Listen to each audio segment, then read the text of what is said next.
Welcome to another episode of the Wood Couture Podcast Special Edition, the incredible Indian designer recording live here at the Andaz Hotel in New Delhi. Today we have an award-winning interior architect and the first Indian designer to design an Hyatt Regency in India, the one and absolutely the only Love Choudhary. Welcome. Thank you. Thank you for having me. This is an honor for us. It's an honor for me, I would say. And You epitomize why we're doing this. You're the first designer that has the honor of designing an Hyatt Regency in Dehradun. But we talk about that later. Now we're very curious. We want to know how you all started. When did you thought architecture is for me? so I would say this is, when I was hardly 10 years old, I had this issue with my knees. It's considered I would say the term is early osteoporosis, they say. So it's cracking of the bone, or, there's a problem with the bone and it grows too long. And while I was 10 years old only, while I was running, I would fall down. And this was discovered by my grandfather. And he said, there's there's some issue with this boy, that he's fast, but while he's on his top speed, he, fumbles and falls over. Then we went to the doctor. We figured out there was something with my leg where the knee, the bone was growing inside, and we had a problem with that. While I was in the hospital, I got this art of, just looking at the window and the sunlight coming in. And that's when I started sketching, because that was the only thing I could do. I have been in hospital for almost 3 months, twice. So half of the year I was in a hospital. And I learned this art of sketching, which kind of came naturally, because when God kind of mutes one of the senses, the other senses kind of heighten up. So this happened to me, and sketching came to me very naturally. And I started to just draw, random things, caricatures of the nurses, the doctors who were coming to me, just looking at the window and what was outside, the tree, the landscape, something like that. And I didn't know that kind of got imbibed into my, the peripheral brain, I would say. And in the subconscious, it was there. So when it came about the time that what I have to do as a career, and just after graduating, after doing my 12th exams, my father wanted me to be an engineer. And I was like, oh, okay, in the 90s, that was the thing. You go to the IT, you do IIT, you get crack Delhi College of Engineering. You go to the US, you get a good package and your life is sorted. And I was sort of a rebel, and I would say, the eldest child. So it was something I felt like more of a responsibility, that I have to rest, take care of the family. But the decisions will really impact on what my younger brother would do and how exactly I perceive life.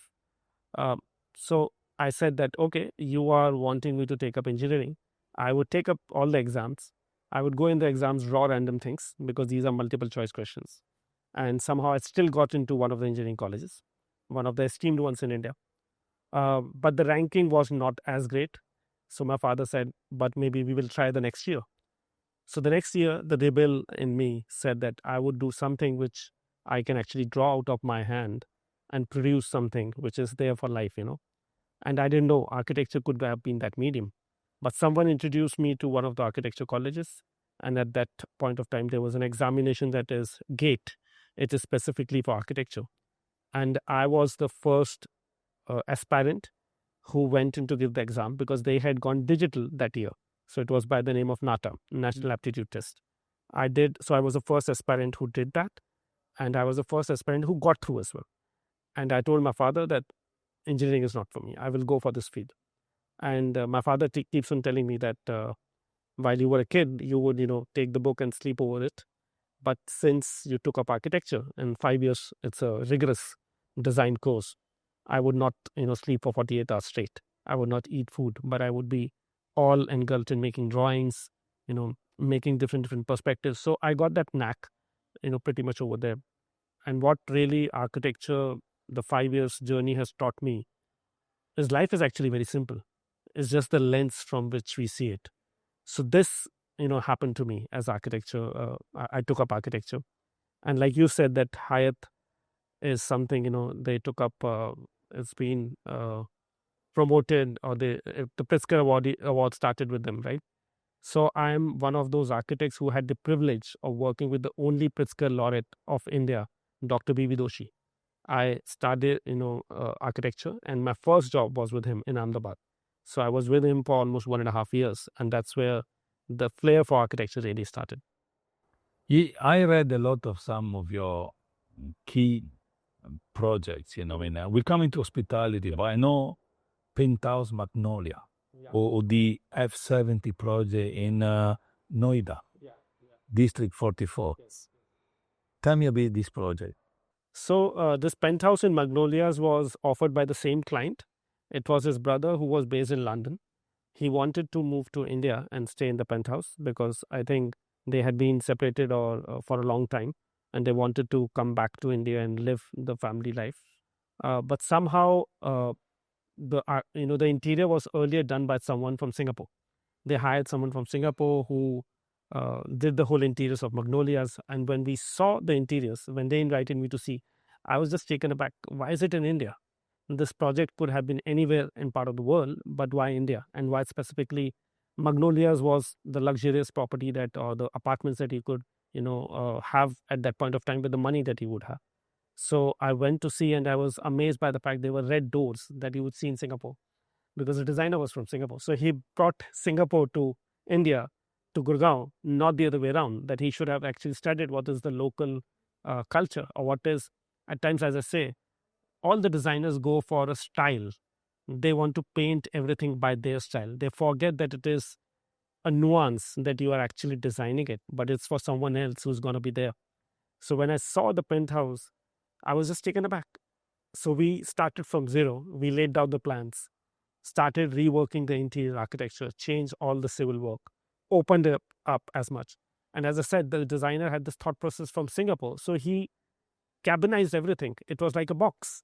So you had no open plan movement from the drawing, dining to the lounge to the kitchen. You would cross wall by wall by wall, and I broke all of them. And then the view is of the golf course. And you have this cantilever of almost a 3-meter balcony, which could extend like a deck. And you're perched up on the 23rd floor. So imagine the view that you'll get. So we just opened it up, everything. And the inspiration that I always got from was New York. Look at the Central Park. Whenever they have, it's all glass. I do understand India is not something where you want to do glass a lot, but we could, open up the views. And why someone would buy a penthouse like this and not enjoy this view? So we broke down the walls. We created the layouts which were oriented towards the view. So TV and all these things were not the priority. It was this view that you live for. This is what you're paying for. So we reoriented the plans, we reoriented the furniture and made it that way. And when we worked with the client, because they were based in London, so the mediator was his brother in India. So we had interaction with them. In a month, so the project went on for 1.5 years.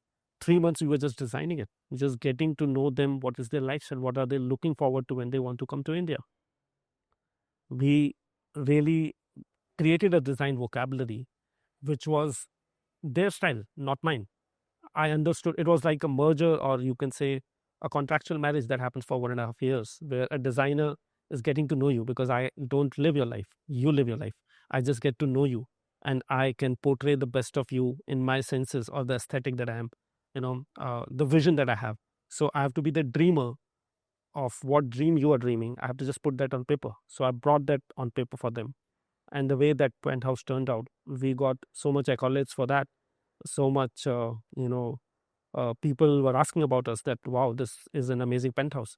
And the one feature that we really wanted was, we went on to put a waterfall. So we have this spiral staircase next to a waterfall.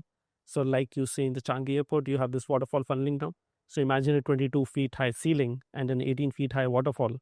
And that became the charm when someone would walk in. And when the clients walked in, they were like, wow, I didn't imagine, you could bring something over there. So imagine where we are sitting, we have this double height volume. What we can do, double height volumes, we can get a chandelier in, you can do some artifact, whatnot. But as soon as you bring in a natural element like water, it becomes serene. The sound, it is something that they have never heard of in a penthouses. But yes, while we were studying, I saw that being done in the US. I saw that being studied, in Australia. The penthouses, they would bring in something very luxurious, but it's natural at the end of the day. Because on the 23rd floor, nobody would imagine a water feature of that scale to be there. So the penthouse turned out to be a very eye opener sort of a project for us where our design ideas were accepted. It was just about putting them out there, so we were able to do that, and the client was all kudos and cheers to us. And interestingly, the project did not end it the way we thought it would. So the owner for whom we built it, he never came down to India to live in, and it was sold to someone else, and he brought in just the clothes because it was like a design and build project. Right. So it was a ready to move in project, and I remember them buying, if I could say the numbers, was 23 crores is what they had it for.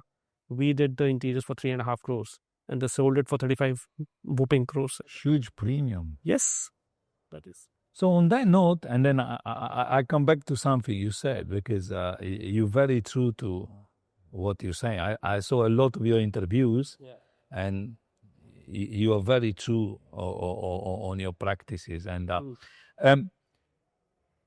some of your colleagues says one thing. They said, among the fraternity and inside meeting rooms and conferences, we all know each other. The moment we stepping out, nobody recognizes us. Yeah. But what you just gave me is, and unlike fashion designers, everybody know they are, nobody recognizes us. But then here you give me very tangible evidence that the design of Love Choudhary, that could be a design of one of people that go your level of experience, make things and real estate selling to premium. So having your name next to the real estate bring premium to the real estate. Do you think India is going towards that kind of mindset? Yes, I would say that in the last 5 years, I would say now after COVID, the first wave and the second wave, the way India is growing, I see a lot of this practice being adopted. There are so many premium branded residences being signed off, which are selling like hotcakes because of the brand name, obviously. So if you go to the part of Delhi where we are right now, you go just maybe 10 kilometers from here, there's a development that has been done, and that has become a branded residences and a hotel together. So the name is popping up. Similarly, in Hyderabad, where we are working very extensively, there are people making the tallest tower, but they are bringing international designer brands just to sell that property. But I still feel, as an alien thought process, it sounds that you're bringing someone, let's say Karl Lagerfeld, or you're getting a Versace. It's just a name. It's a gimmick. Someone needs to understand that. But the true nature or the true quality will only come in when a local or a national designer is able to add value. Because the layouts, I was actually speaking to one of your teammates just before this thing, and I was telling them that India has been always looked out from outside. Nobody really wants to come inside. To experience India, it's not a week. You have to stay here at least for 1 year. And if you go from north to south and east to west, there's so many dialects, languages, which are not just on paper, which are on a daily basis, which you have to live to understand what is the difference. So like we were talking about a Raffle Sudapur, and if you talk about a Leela in Goa, they are two different projects. It has to be synthesized in the same process. But as an outsider, when someone is designing that, or a hotel or any residences, they just think that India is all about jalis. India is all about, having lattice structures and this and that. But they never figure out that it's not just the lattice, it's not the pattern. It's the local flavor that you have to bring in.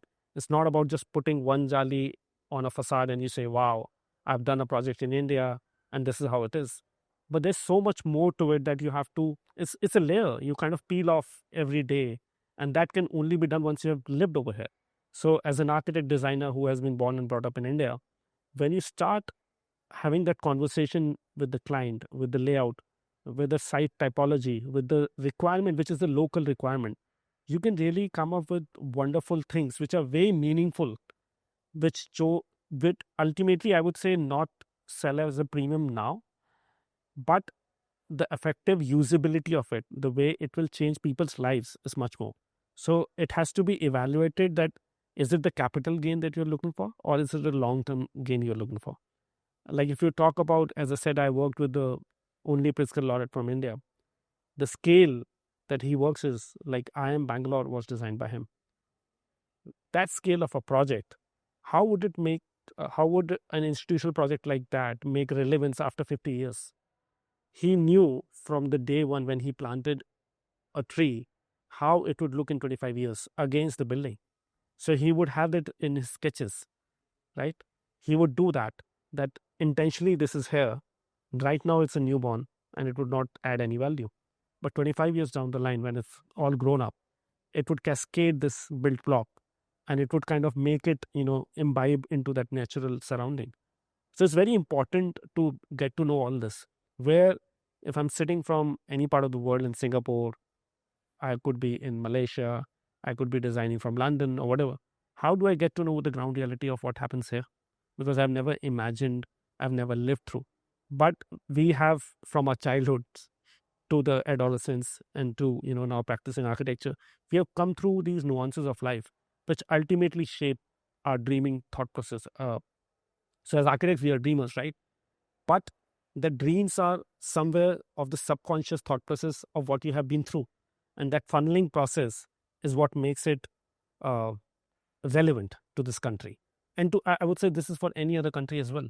Say if someone has to work or do a project of that scale, local flavor has to be added. You do tie up with international brands, but get someone local to really add that value, or to maybe just give an outline of what exactly could be done. And then it could be more of a narration between, or a discussion between the two designers. And you would, as we say, when two great minds brainstorm, you would come up with great ideas. He, one of the things is you wrote, or he told in an interview with this, I'm going back what I said before, you stay true to yourself. Say, over the years, I've learned to listen to the client rather than consider my own signature. Yeah. Which is exactly what you are explaining in that, Now, moving to another aspect, that is sustainability, eco design. And this is another of your quote. I believe sustainability means affordability for the long term. So, see, sustainability in India is a very new word. Huh? This was never heard of, and we never actually wanted it to be heard of as well, because we were very sustainable. All the structures that you see in India, from the fourth way that we talk about, from what our historical heritage is being provided, they have tested the times, the material, the way the architecture has been, and it's here. So India is probably the only country in the world, and as far as my knowledge is, we have more than 1,000 unrecognized structures that can go to UNESCO site today. Wow. Yeah. Out of them, 100 are only in Rajasthan, which are Havelis, Baulis, stepwells, and whatnot, which were a local source of water or a local sustainability approach that they made, how the community will grow. As soon as the profession picked up, and we started looking towards the West, LEED came in. So for me, LEED is always a thought process of create a problem and then look for a solution. So make a all glass building and then talk about performance glass, green glass, talk about how to, make sure the HVAC is working fine, how to cut down on the electricity. Then you're looking, instead of looking within cells, you're looking outside. That how do I solve a problem which I've already created? In India, it was never the case. You go from north to south, you go from east to west. If you look at historical context, there was no glass. We never had this idea of creating a barrier in the landscape or from the natural environment. There was always a layer of protection. So courtyards with passages, with false passages as well, will protect the inner inhabitant from these atmosphere. But they're not cutting you down. You will still feel the warm air. You will still feel the hot air. You will still feel the cold air. You will still get to experience the rain.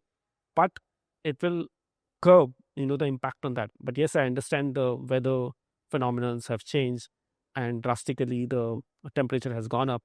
So the sustainability part has to be taken care of, because now you no more can afford to have a north-south lawn or a north house or a south house. You are living in that 500 square meter of a villa, 1,000 square meter of a villa. But these practices are something that could be learned from. And as I said, when I start listening to my clients, I get to know that these are the problems that they have faced in the past. And we already had the solution for that. It's just that we are negating our own history. We are not learning from our own history. If you look at the biggest master plans of, let's say, a Machu Picchu, and if you talk about something in India, if you look at maybe, let's say, Jantar Mantar, or if I look at any of the palaces, Amer Fort, Nahargarh Fort out of Rajasthan, the way they have planned, it's simple terminologies that has been taught in architecture as well, but they were doing it very right. So you're talking about hydrological surveys, you're talking about the movement of the sun, you're talking about the air ventilation, where exactly the wind is traveling from northeast, southern, western regions. All these things, as an architect, we've started practicing. They were taught in architecture as concepts, but now what the peer pressure is submissions or presenting to the client. It's just like a handshake. Okay, I've got the money, I have to present something, I get the money again. But the first thing that we used to do was study. Now, that case study that we used to do in our colleges is no more applied in the actual projects. You are no more studying any of the things. You are no more studying the surroundings. You are no more studying. So it is like it's like when a horse has to run a race, it's put on a blinker. And that is the race that we are running. We are not looking apart from that. But when we start to look apart from that, then we realize that these are basic principles which even today can be imbibed. And we can really work on that and learn from our own history and really, create wonderful architecture. And the same can be part of the interiors as well, where all these phenomena of rain, sun, wind, these are experiences. You can't, they are forces of nature. That is what, I would say, what, you know, puts us in difference from humans and any other living beings is consciousness. You're conscious of what is happening outside. And like we were discussing earlier, the circadian clock, if I'm aligned to these things, anything that I create will be wonderful. So, talking about a subject that is on technology, but to go there, I want to start with something. A man told me if there is one person on the planet that can do your sketch in color while you're talking, is Love Choudhary. He says he's the master of sketching. And why I say this? Because in the context of AI, artificial, the young generation now, is all into deep diving into AI. Do you think the AI can bring value to architecture?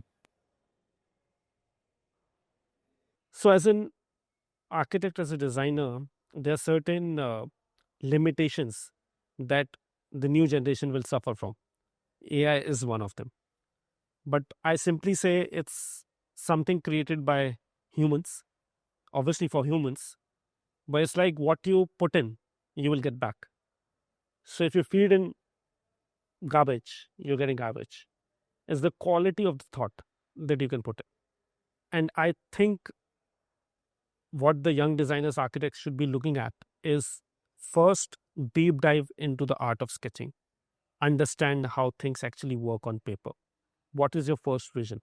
Then AI can probably create those 1,000 possibilities. As I used to say, and I learned it from the master, design is all about creating 1,000 problems or 1,000 wrong solutions, and the 1,001 is the right one. So AI can probably let you speed up that process, but still the vision has to be yours. Because if you're too much into technology and too much into giving that leverage to AI to rule over the dream that you have, it's almost like it's gonna be a continuous conversation, right? But in that conversation, you will start from somewhere and end up at somewhere. But if you have to really keep the soul of the project live, that conversation has to be around it. So the focus or the nuclei has to be right there. It cannot just jump from here to here. That happens with AI. People start with something and then, oh wow. So it becomes so aesthetic or aesthetically pleasing. They're like, wow, this is amazing. I can never render it. I can never imagine it. And that happens in my office as well. But the first thing I tell them is be true to your basics. Your basics have to be the main foundation. Because in AI, let's say I was trying it 2 days back when one of my visualizers, I gave him a sketch. I said, just put it on AI. Let's see what it comes up. And I wrote materials, stone, glass, and this. But AI has a mind of its own. So you have to give it the right notions. If you don't put it in a layer, a different color, it will not gather the information this is a stone. It will render it as a glass. Whereas that glass is coming in front of a toilet or a kitchen. It does not have that knowledge, right? So at times it has to be replicated or designed in a way that you have to give it the right information to get the right output. But imagine of dreamers, right? You talk about Leonardo da Vinci. Uh, in India, you talk about the famous painters like M.F. Hussain. Do you think they would use AI? Today as well, you can take a caricature, or probably you can take any of the paintings of M.F. Hussain, put it on AI, get 10 iterations of it. But would you be able to sell it for the same price that an M.F. Hussain would sell? We're going back what we said before, I mean, it carries the name of the artist. Exactly. It does drive the premium. What would, because it's like creating something in 10 minutes and learning something for 10 years and then creating. It's about the hours that you put in. It's about the knowledge that is there. It's not for that 10 minutes. It's just this thought process that has gone inside. It's the synthesis of that. So you can never recreate the human creativity. No, you can never create a human emotion. When I look at an M.F. Hussain and I look at an AI generated image, the story that would be narrated by M.F. Hussain painting can never be replicated by an AI. It will be far more different. It's just the human emotion or the touch. See, design emotes a sense, right? We are sitting in the space. There's some sense to it, or there's some part of me that gets excited, dulled. There's something that it will do. A space would do that. Same thing is with design. When you enter into a double height area, you feel, wow, this is bigger than me. It's 3 times bigger than me. You start to scale yourself in that building, right? Similarly, if I put you in a shallow space, or if I put you in a congested space, you start to feel claustrophobic. I'm toying with the idea of your emotion. That is what design is. So you're very well known for hospitality project in India, Africa, Middle East, UK, and so forth. But I know that your signature project in India is the Hyatt Regency in Dehradun. And talk to us about how you approach that project. So there's a very interesting story about this project. Firstly, I was invited by Yuvraj, our client, and we are doing a lot of projects with him. And thanks to him that I got the opportunity, because he took the step with Hyatt and said that I want him. But when this step came in, before that, we had submitted some design to him, which was to please the brand and not to the client. This is where the learning happened in hospitality, as I say, because that was the first time I did not listen to the client, and I listened to what the brand standards have to say, what the hotel should look like. So there was a preemptive thought or a image in my mind. This is what I have to create.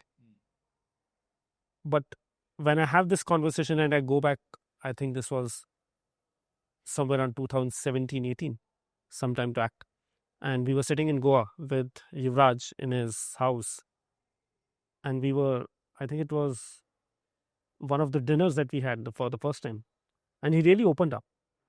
And he said, "Love, what you're creating is not for me. You're trying to please the brand." And it hit me really hard. I was like, it's true. I was taking it as an opportunity to work with Hyatt. There was so much baggage on me that I am doing a Hyatt. I am the first Indian who would get to do this. There were so many things that I was letting myself ponder into, that I really felt out of place.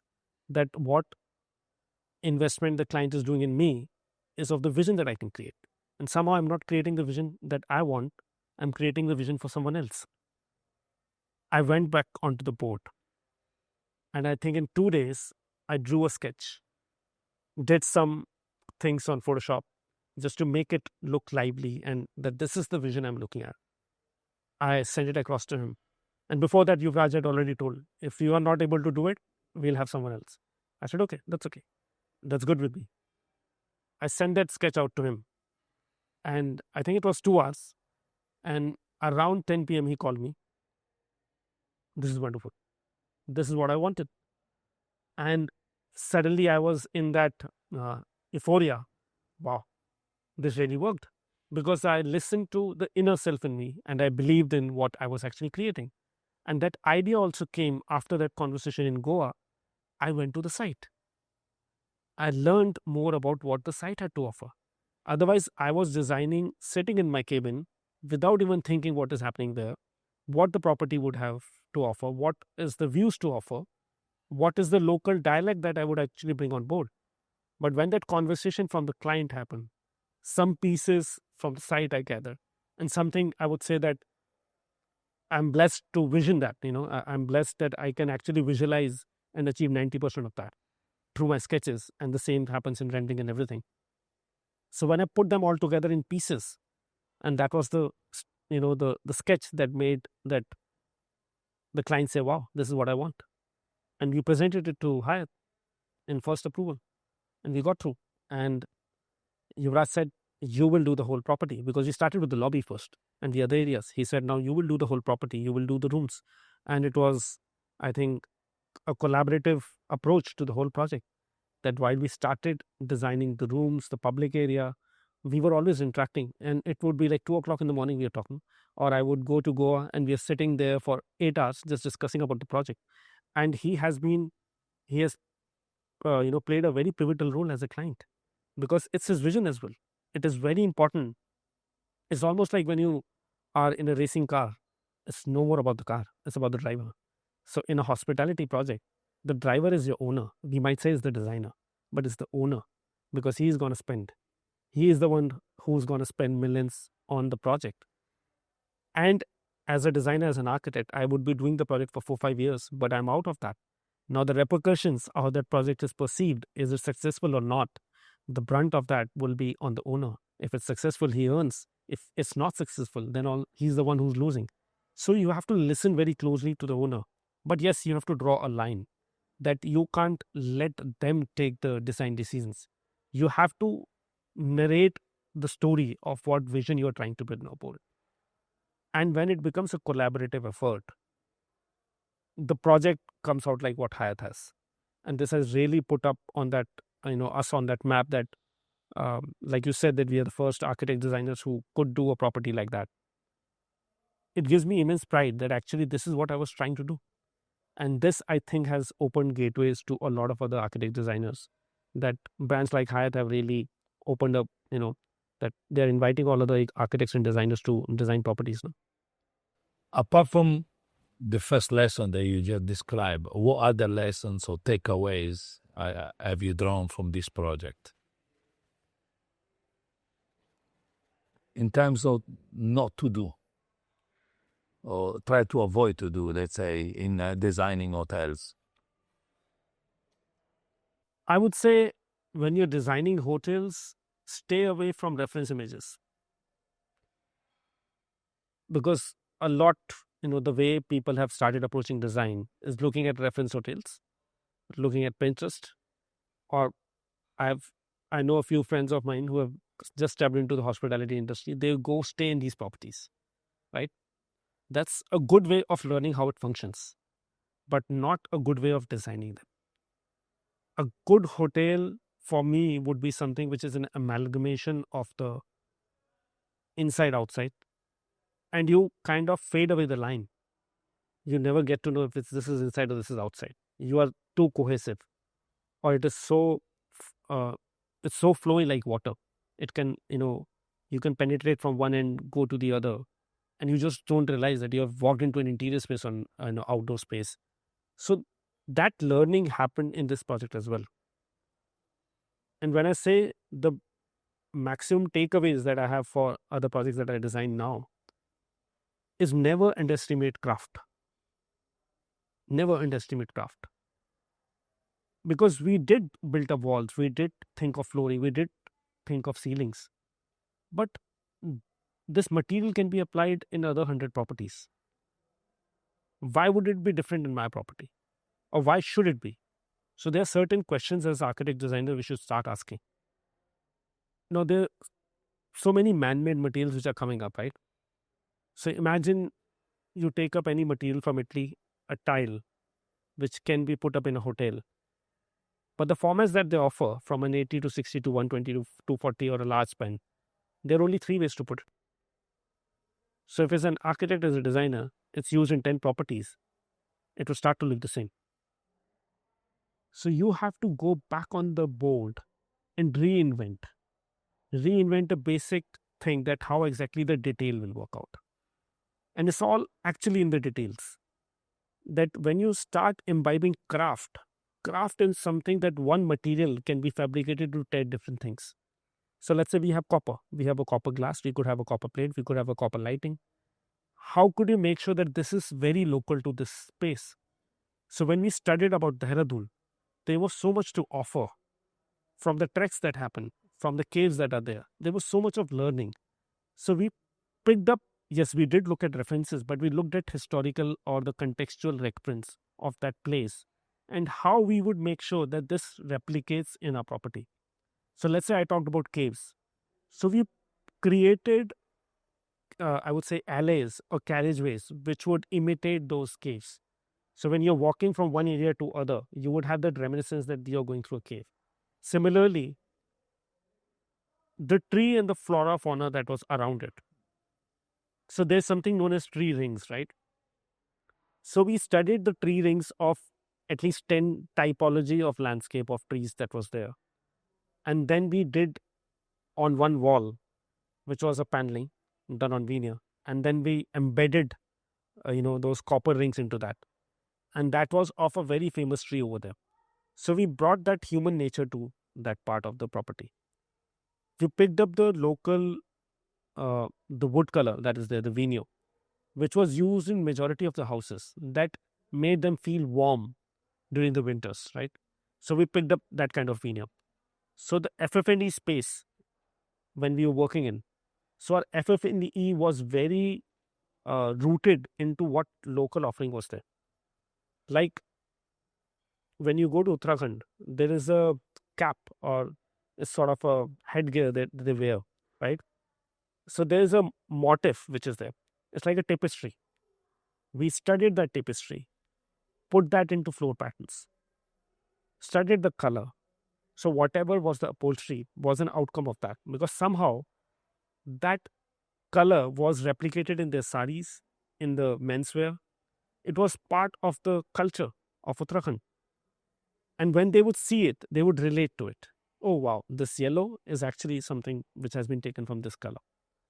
And similarly, when you talk about the rugs, so instead of doing, plush rugs and stuff, we went to do something like daris, which are local, locally crafted. So we really picked that up. Then we have partitions. So the glass partitions were not, those monolithic glass partitions which had no value. We sandwiched this fabric in between them. So in the night, when people will come in, these are the only things which are lit up. And they would feel them, oh wow, this is, so it's like a heritage that they will be proud of, that someone has created which is rooted in my culture. It's not something that you can't pick up Hyatt Regency Dehradun and put it anywhere else. It belongs to that land. It belongs to Dehradun. It belongs to that site. Quite often, there are clients that says that, always in the context of hotel, says, yeah, they're beautiful design, incorporating all the elements they say. But then when they tender, the project, budget tend to go out of hand. So why do you think there is this problem in Europe the client normally find? Is it a design issue, overindulgent, or is, maybe an unorganized fit-out construction industry? So it's actually both. One is, specifically in India, what's happening is when we create this beautiful image or when we create this beautiful experience, they all love it. But when it comes to the specification in F&D, it's all about the cost. And at times, we might lack that experience, and that can happen with the biggest of the designers, that you're creating something, but you never put a price to it, right? As designers, I really feel that should be the case. First, put the best picture out there. First, imagine the best thing that you can do, and then put a price on it, because it has to be accepted by the client. It has to be accepted by, it has to be the calling of the project. Like, this is what the project needs, and then put a price on it. Then you can rework it, right? So the same finish can be achieved. So if you want to look like something which can be done in hardwood, can be done in veneer, something can be done in laminate, it has to have the same look and feel, but it will not work the same, or it will not age the same. So you have to educate the client that the way a hardwood would age, a veneer would age, or the laminate would age is very different. There are two types of clients who would say, I want this hotel to look like as posh as it is today for the next 10 years. But that's the wrong approach, because then you're not creating history. You are meant to age. So is your property. And that's the beauty of it. In Europe, they have the zinc cladding on the roofs, right? It ages from grays to greens to, tan browns as per the weather. Or you go to, let's say, the Charles Bridge on Prague, you touch any of the sculptures, wherever it is touched, it's gold. The bronze sculptures have aged. This is how a property should also age. It should tell the story of what has happened over here. So, to put it in specifications, it is very important that the architect designer has to be well read or well traveled and have a lot of knowledge of what can be offered. What we at times try to do is very stubborn, that this is what I want and this is what I want. But if it can't be put into a price and be manufactured and put at site, that design will not make sense. It has to be experienced. So put it into the economics of it or the business of it. It has to work for the ownership as well. So what differently we do create that image, but we work with the client. So like currently we are working on Alira. We have relentlessly explored what is happening in the vicinity of 80 kilometers, 70 kilometers, what the site potential is and what is the local material offered. We did drew up a facade. We did do architecture, but we never put a material on it until we got to know that this is the locally sourced material which can be done. So till now, when we were having a dialect with the brand or I'm presenting to my client, we are doing sketches and we are showing imitations of slate or some stone, but we don't know. It's an exploration phase. Once we have explored, then we show that there are three materials that are available. Yeah, there's a local slate which is there. There is a stone which is baswara, or there is a basic granite, because granite is pretty much very evident in India, right? And the way we layer up the building now, it is so true to its origin that the part of sustainability that I told and we were discussing earlier, we are very true to that. I'm not getting an alien material from some part of the world which has so much of carbon footprint, getting it through the sea, getting it on site, and then doing a dry cladding, which in itself is not the most sustainable approach. Cladding it in the most raw way possible using the local resources, that will make the property age as beautifully as it can. And it would be so ecologically right fit for the project that the way the facade would look like, that the people will again come back and say, yeah, we can relate to it. It's not like something alien to us. We know this material, but the way it has been done or repurposed is something unique. Now, you're still young, or we're still young, and I'm not talking about retirement. I'm talking the day you're going to slow down. Yeah. Or saying, I'm preparing the next generations. How would you like to be remembered?